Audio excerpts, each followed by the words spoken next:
Spoštovane gledalke, spoštovani gledalci, prav lep pozdrav iz studia Idrijskih novic. Gostja današnje oddaje Aktualno je gospa Urška Močnik, direktorica Doma upokojencev, ki jo prav lepo pozdravljam. Dobrodošli. Dober dan.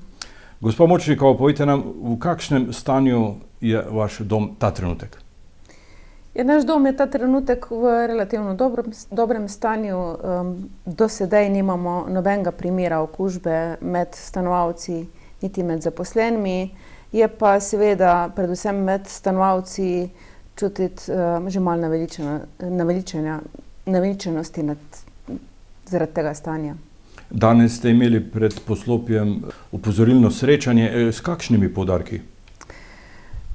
Danes smo se v okviru vseslovenske akcije, ki jo je zasnovala oziroma pobudo zanjo dala Skupnost socialno-varstvenih zavodov Slovenije, organizirali in v bistvu na tem shodu izrazili naše nestrinjanje z ukrepi vlade pri obvladovanju epidemije koronavirusa v socialno-varstvenih zavodih oziroma v domovih upokojencev. Tukaj smo želeli predvsem opozoriti na to, da nas država ne jemlje kot kompetentnega oziroma enakovrednega sogovornika. Največji poudarek oziroma bistvo tega shoda je bilo v opozarjanju javnosti na to, da ne želimo, da nas država spremeni v negovalne bolnišnice, poceni negovalne bolnišnice.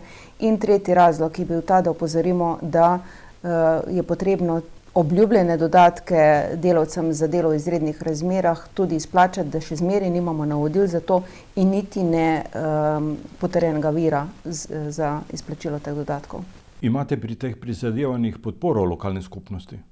Jaz sem včeraj naslovila obvestilo o tem današnjem dogodku na obe občini Idrija in Cerkno in strani občine Idrija me je danes poklical gospod župan Tomaž Vencel, ki se je sam sicer nameraval našega dogodka tudi udeležiti, vendar se je zaradi drugih obveznosti opravičil.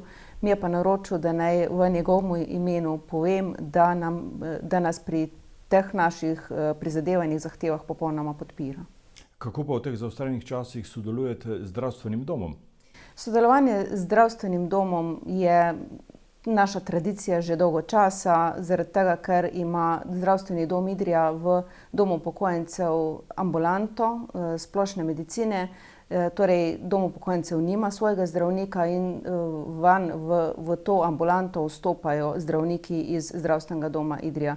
Na tem delu sodelovanje poteka enako dovolj dobro kot doslej. Sicer smo se pa na začetku epidemije z zdravstvenim domom že dogovorili oziroma nam je vodstvo zdravstvenega doma prijazno ponudilo pomoč v kadru v primeru, da bi zaradi samega izbruha koronavirusa v domu imeli izpad tudi med zaposlenimi. Do zdaj te potrebe v domu še ni bilo in upamo, da bo tako ostalo tudi vnaprej. Tretja stvar je pa odvzem brisov, ki ga izvajajo zdravniki oziroma ekipe iz COVID ambulante zdravstvenega doma Idrija. Tudi tukaj sodelovanje z zdravstvenim domom poteka nemoteno oziroma zelo dobro. V sklopu vaše dejavnosti najdemo tudi pomoč na domu. Kako je v teh zaostrenih časih? Ja, ob začetku epidemije smo dejavnost pomoči na domu nekoliko zmanjšali in sicer iz dveh razlogov. Prvi je ta, da smo želeli s tem preprečiti oziroma zmanjšati tveganje morebitnega prenosa z uporabnikov na naše oskrbovalke oziroma obratno. Drugi razlog je pa ta, da smo želeli tudi malo privarčevati pri kadru za primer, da bi ta kader potrebovali v samem domu. Zmanjšali smo predvsem tiste aktivnosti, tiste storitve, ki niso nujno potrebne, torej pomoč pri gospodinjskih opravilih, družabništvo in podobno, medtem ko vsi uporabniki, ki potrebujejo nego oziroma tisto vsakodnevne osebne storitve, tisti pa so to obdržali. Zdaj se pa počasi tudi obseg storitev ponovno veča, počasi dobivamo nazaj tudi tiste uporabnike, ki smo jih mogoče malo postavili na stran za ta čas. Vaši uslužbenci so zagotovo zelo obremenjeni, imajo več skrbi, na eni strani jih skrbi za zdravje vaših oskrbovancev, na drugi pa tudi za svoje zdravje in za zdravje svojih družin. Ja, Pred mesecem in pol smo imeli kar precej primerov, ko so se naši zaposleni zelo bali, da se bodo oni nalezli. Pač takrat se ni vedelo, kje se lahko dobi, vsepovsod bi lahko bil ta virus prisoten. V času epidemije pa se je ta strah obrnil na drugo stran in zdaj se predvsem bojijo, da bi oni sami prinesli kaj v dom.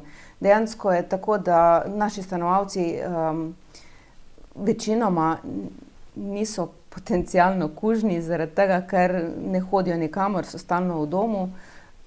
Tako da je verjetnost, da bi kakšen od stanovalcev imel bolezen majhna. Torej, če bi se pojavilo, vsak od nas se boji, da bi pa bil on tisti, ki bi to prinesel v hišo.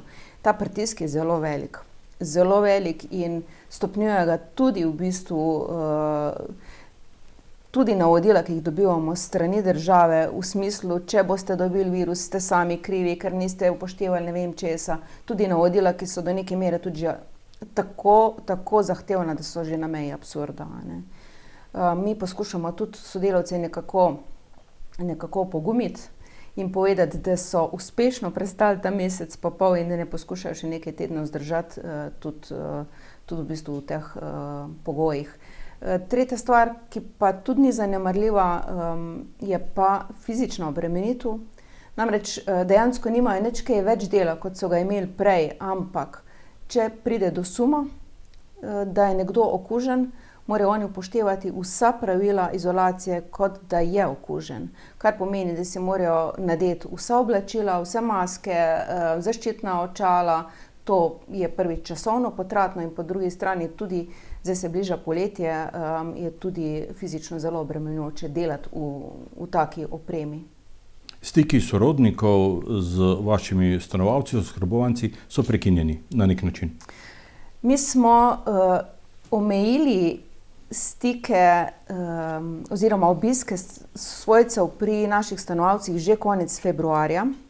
In sicer smo takrat obvestili, da naj v dom prihajajo samo po en zdrav svojc. 6. marca smo popolnoma zaprli dom, tako za obiske, kakor tudi za izhode naših stanovalcev.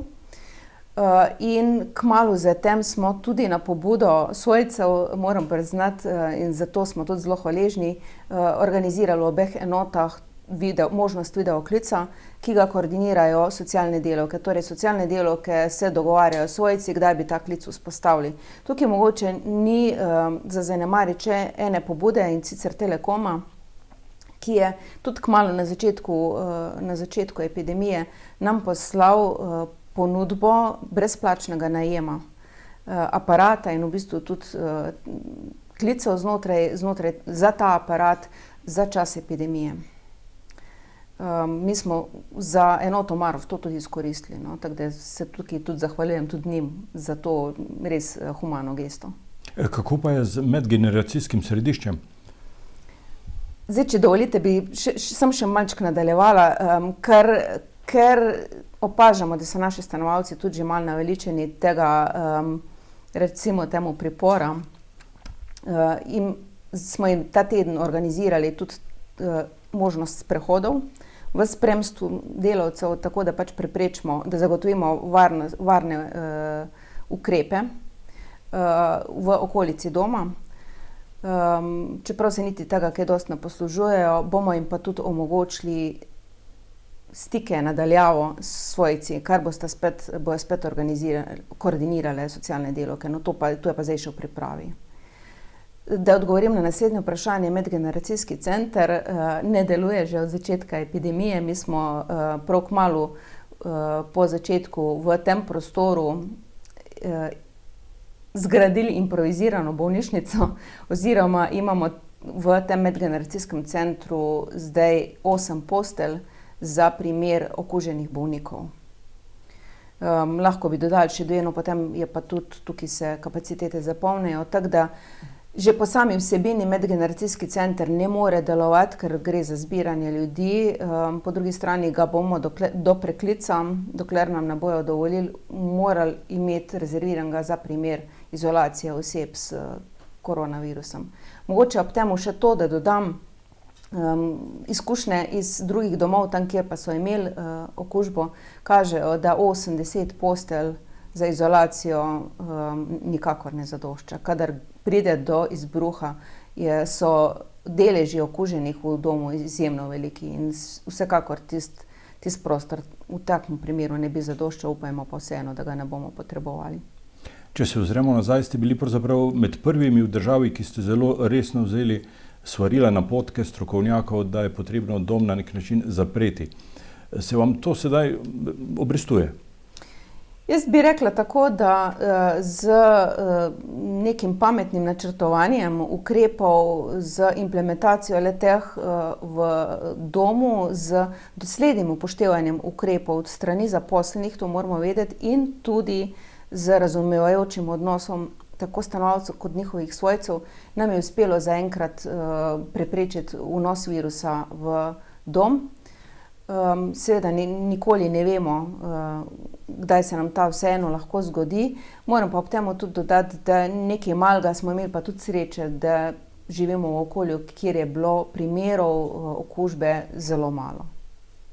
Hvala za pogovor in pojasnila, gospa Urška Močnik. Želim vam in vsem vašim varovancem vse dobro. Vam, spoštovane gledalke in gledalci, pa hvala za pozornost.